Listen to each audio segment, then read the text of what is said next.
एक औरत खचाखच भरी एक कसाई की दुकान में गई।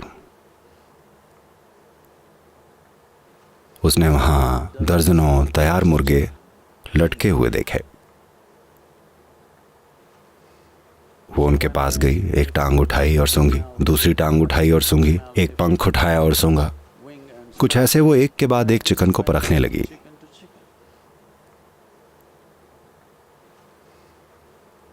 फिर कसाई आया, उसके कंधे पर थपकी दी और बोला, मैडम, क्या आप खुद ऐसा टेस्ट पास कर पाएंगी?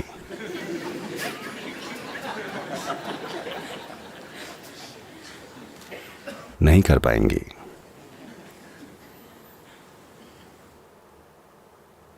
तो चारों तरफ सूंघते मत फिरिए। इस आदमी में क्या कमी है, उस औरत में क्या कमी है, इसमें क्या कमी है, उसमें क्या कमी है, वो क्या गलत कर रहा है। सभी से थोड़ी बहुत बदबू आती है।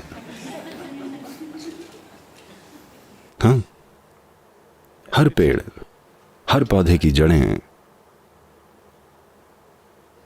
किसी न किसी तरह की गंदगी में होती हैं।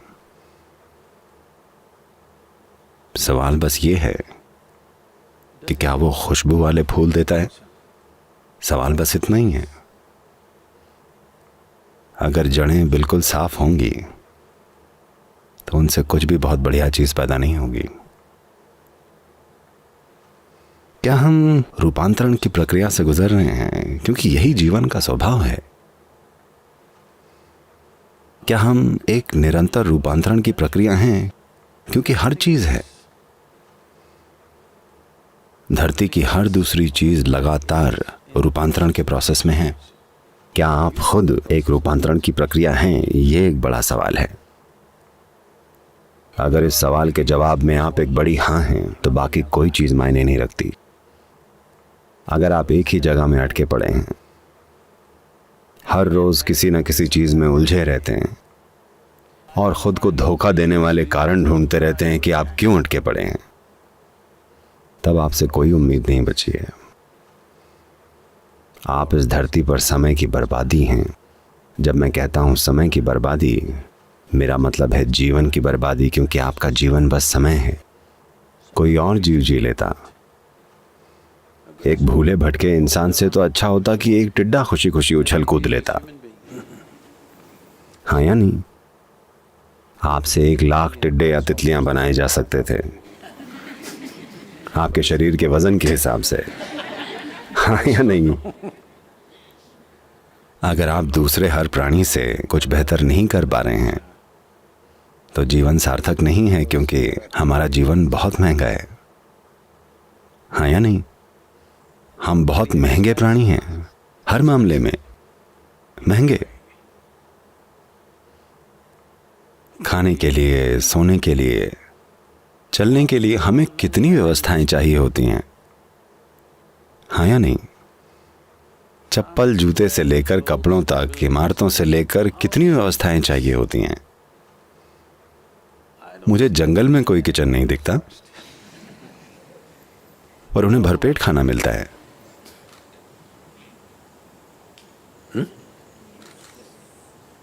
ना ही कभी अपने हाथी को जूते पहनकर घूमते देखा है। यह बहुत महंगा जीवन है। इतना खर्च होने के बाद इसे कुछ बेहतर करना चाहिए, दूसरे सारे प्राणियों से बेहतर कुछ काम।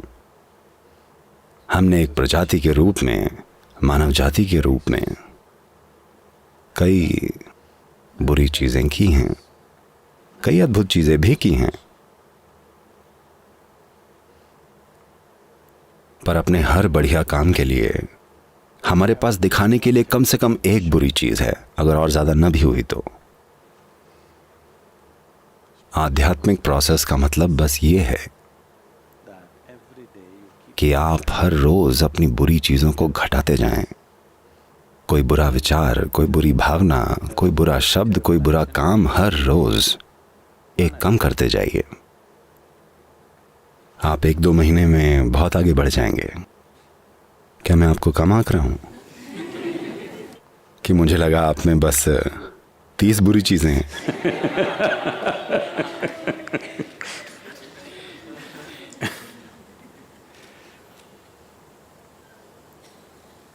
इंसान की सबसे बुरी बात यह है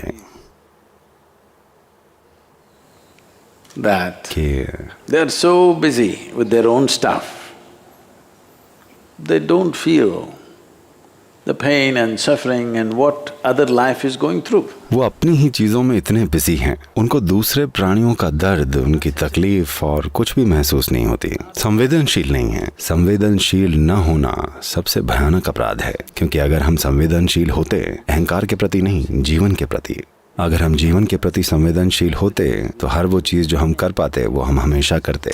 जो हम नहीं कर सकते उसका क्या कर सकते हैं? हम नहीं कर सकते बस, पर हम जो कर सकते हैं वो हो जाता। एक सूडानी आदमी था। आपको सूडान पता है? 2 सूडान हैं, आपको पता है? हेलो, 2 सूडान हैं। सूडानी लोग, ऐसा माना जाता है, मैं इसका विशेषज्ञ नहीं हूं, ऐसा कहा जाता है कि अधिकांश सूडानी लोग भारतीय मूल के हैं। वो अब भी डोसा खाते हैं। उनकी संस्कृति हमारे जैसी ही है। वो बहुत हद तक भारतीयों जैसे दिखते हैं। वो अफ्रीकी आबादी के साथ घुल मिल गए हैं, पर वो कुछ 1000 साल पहले ही वहाँ गए हैं। तो एक सूडानी आदमी माराकेच में एक ऊँटों के बाजार में गया, मोरक्को गया। वहाँ एक बहुत प्रसिद्ध ऊँट बाजार है। एक ऊँट बाजार राजस्थान के पुष्कर में भी है। तो वो अपना ऊँट बेचने गया, तो उसने पाया बाजार में जितने भी ऊँट थे सारे के सारे उसके ऊँट से काफी बड़े थे। तो उसने चारों ओर देखा, हर ऊँट उसके ऊँट से बड़ा था। तब उसने बर्बर आदमी से पूछा। बर्बर एक जनजाति है। बर्बरता शब्द इसी जनजाति से आया है। वो बर्बर आदमी अपने बड़े ऊँटों के बीच वहां बैठा था। इसने पूछा, आपके ऊँट इतने बड़े कैसे हैं? और मेरे बमुश्किल आपके ऊँटों के आधे हैं। वो बोला, सीधी सी बात है, मैं तुम्हारा ऊँट देख रहा हूं, तुमने इसका नपुंसकीकरण या कैस्ट्रेशन नहीं करवाया है। अगर तुम अपने ऊँट को कैस्ट्रेट करवा दो वो बढ़ जाएगा। उसने पूछा, मैं ऐसा कैसे करूं? वो बोला, बहुत आसान है, 2 ईंट लो और ऊँट के अंडकोशों को फोड़ डालो और उसके बाद तुम्हारा ऊँट बहुत बड़ा हो जाएगा। क्या इससे दर्द नहीं होगा? उसने पूछा। वो बोला, बिल्कुल नहीं, मैं तुमको दिखाता हूं। और वो एक ऊँट लेकर आया, 2 ईंटें ली और अंडकोश फोड़ दिया। ऊँट दर्द से करा उठा और भागा। इस सूडानी आदमी ने पूछा, पर आपने बोला था दर्द नहीं होगा। अरे दर्द सिर्फ तब होता है अगर आपकी उंगली ईंटों के बीच आ जाए।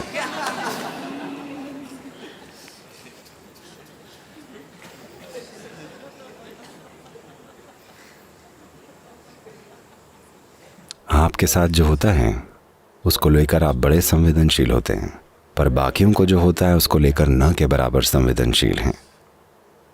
ऐसी हालत में इंसान का सबसे बढ़िया स्वभाव कभी प्रकट नहीं हो पाएगा। आपको संवेदनशील बनना होगा। आपको समझना चाहिए कि पेड़, ये फूल, ये पक्षी और सारे जीव अपने आसपास होने वाली हर चीज को लेकर बहुत संवेदनशील हैं। वो किसी को चोट नहीं पहुंचाते जब तक कि उन्हें खाना ना खाना हो। हाँ? जब तक बात खाने की ना हो वो कभी भी किसी को ऐसे ही नहीं मार देते।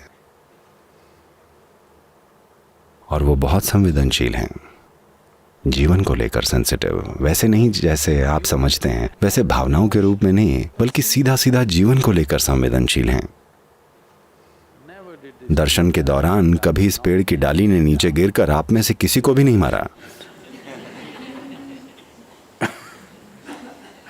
जरा देखिएगा,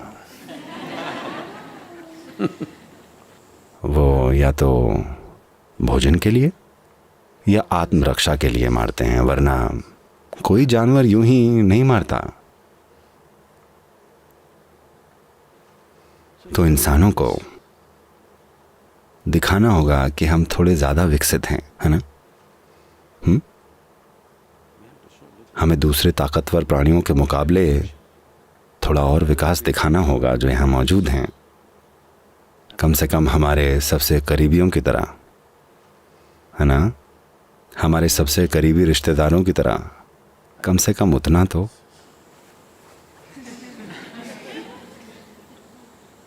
हाँ, मैं जानता हूँ कि दुनिया में संसाधनों के लिए मुकाबला है,